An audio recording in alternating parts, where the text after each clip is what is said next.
ជំរាបសួរពុកម៉ែបងប្អូនទាំងអស់គ្នាសម្រាប់បងដែលត្រូវការរមាក់ដឹកអាវ៉ាវ៉ាន់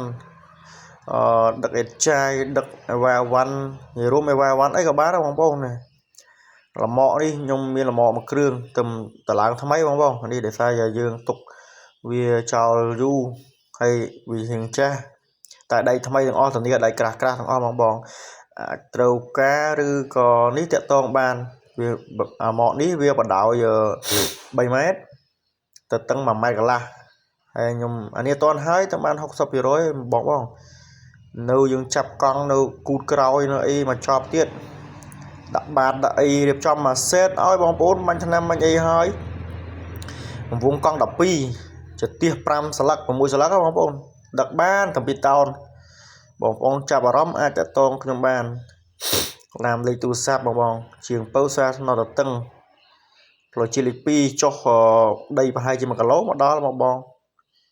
បាទតែបណ្ដឹងទេបងត្រូវការតតងបានជម្រាបលា